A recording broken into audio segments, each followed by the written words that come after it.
Chris here, nice garage update. Got the headers bolted on, almost. This side isn't tight. I want to put some Loctite on the bolts before I cinch them down. I put this side tight just to see how well it fit. These headers are great. Like I said, the flanges are thick. I bought ARP exhaust header bolts. They didn't seem like they were long enough, so I used the bolts that came with the headers. They're not stainless, even though the headers are stainless, but the bolts are not stainless. And again, these are the JBA cat forward headers. So other thing we got done today is the radiator. I couldn't find the bolts for the mount that mounts here. Oh, excuse me. This radiator, when I ordered it from Rock Auto, I got it for a 6.5 turbo diesel. It's the biggest radiator that I think they make for this truck.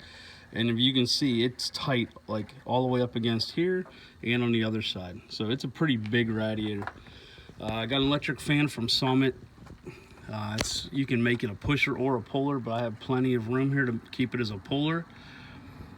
So the Corvette had electric fan, and I just figured, what the heck, we'll just keep it as electric. Hopefully it's big enough, but I think with the radiator as big as it is, I won't have a problem with the cooling.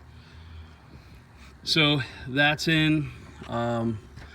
Next step, I'm gonna bolt the Y pipe in and get that all set up and run the tranny lines up here and tie them into the radiator.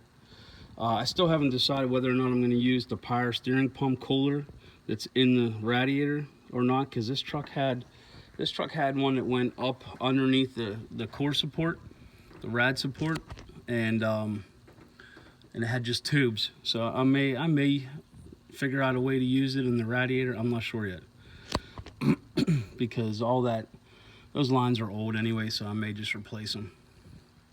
So that's this. That's where I'm at after today, running around, getting a couple things. Motor's bolted in place. One thing I do want to mention with the Corvette 700 R4 is the tail shaft is different. It's designed, the Corvette doesn't use a cross member underneath there. Let me see if I can climb under and show you.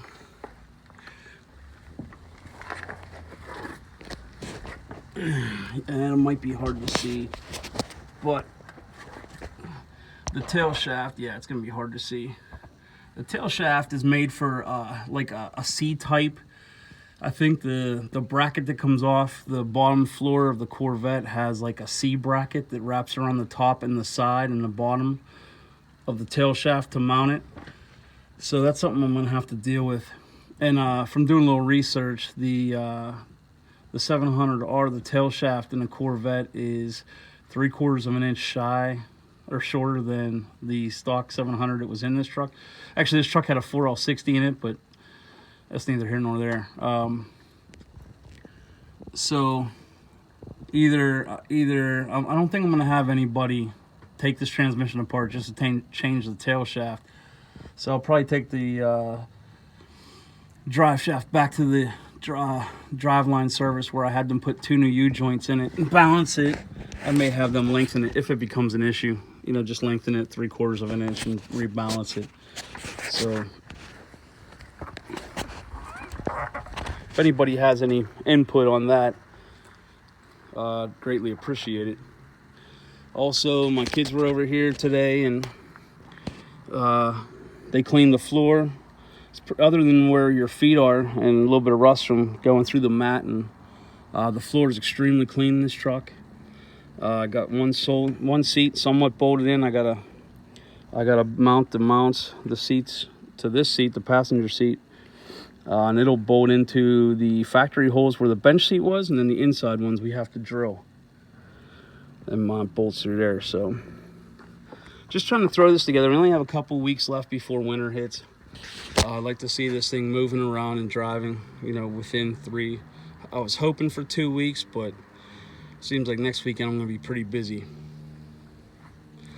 So if you guys have any questions, comments, please leave them. Suggestions, please leave them. I'm up for anything anybody wants to help me out with. All right, thanks guys. We'll see you on the next one.